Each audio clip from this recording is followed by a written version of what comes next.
welcome to my channel, and today I want to share with you something that I'm really proud of making. As a dance enthusiast, I really like to practice my dance moves at home or do yoga at home or even just work out at home. And so in my house I only have carpet and tile, and tile is actually not really good for your knees. Once you get to 30s or your 40s or 50s or later on in life, your knees and your hips and your ankles start feeling it. So I thought it was really important that I work out on something that actually has some spring to it. And carpet, it's okay to work out on carpet, but you can't really practice your dance moves on the carpet. So I want to show you how I built my portable multi-use sprung floor for all less than $500. So step one, measure out your floor. Once I figured out where I wanted to put my dance floor, I measured the entire length and took off ½ inch on each side. So for this length is 129.25 inches. For the width, it came out to 89 inches. In this diagram here, I'm going to show you how I measured the plywood and how I laid everything out. So this is a 4x8 converted into inches. So it's going to be 96 inches by 48 inches. And the second piece is going to be 41 inches by 96 inches. And the third piece is going to be 33.25 inches by 89 inches. I walked into Home Depot with this list right here, and I bought 2 of each pieces of the measurements that we made in the previous diagram. And the reason why I want 2 is because there isn't any easy way of securing 3 plywood pieces together without creating any bumps. So I had to make it an overlay like pattern like so.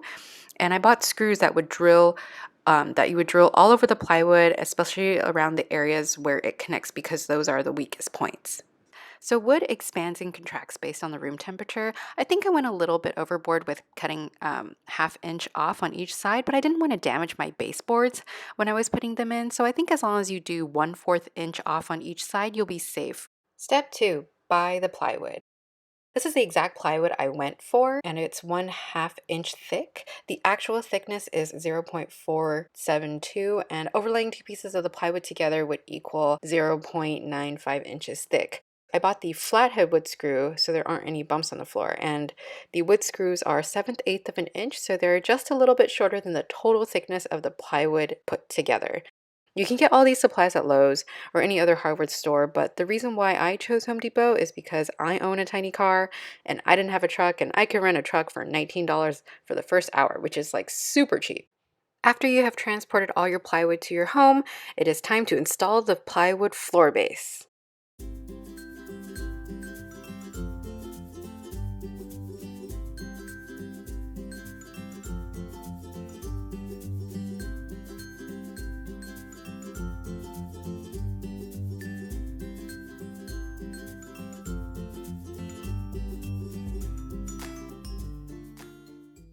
Step 4, install the MARLEY floor. MARLEY flooring is really expensive, and I looked up prices from Omara, Stage Step, Harlequin, and even called around to local dance studios to see if they had any extra pieces. Luckily, Harlequin sells remnant pieces priced at 50% off the normal price they sell their MARLEY floors, and I was able to get one closest to my floor size. This is the MARLEY tape used to tape the floors together.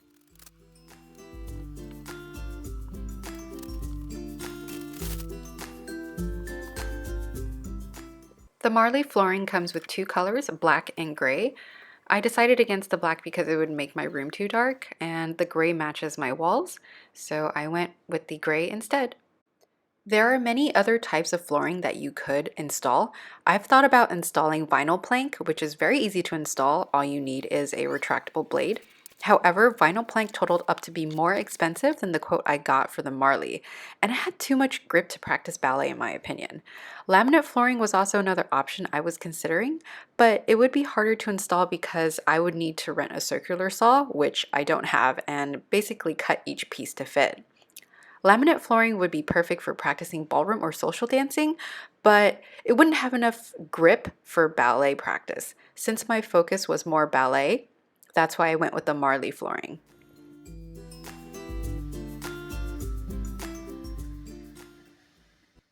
Last step, testing the floor for spring. It was really important that the floor was a sprung floor. I figured that carpet might give it enough spring, but I wasn't sure. In the end, I tested it out and definitely has spring, but if your carpet is thinner, you can actually use what they call these foam blocks that they put underneath the plywood, and you just lay them out maybe 12 inches apart from each other. That gives them the spring that they need to help protect the knees, the hips, ankles, joints. So lastly, how much did everything cost? I bought a total of 3 packs of wood screws totaling $3.54. The plywood, 6 pieces, totaling $209.70. The Marley floor was $215. And the tape was $19, and the truck rental was $19 because I used it under 1 hour. And total comes out to $466.24. There you have it, a sprung floor under $500. Well, thank you for watching and good luck on your floor. Let me know in the comments if you have any questions. Meanwhile, I'll be enjoying my dance floor.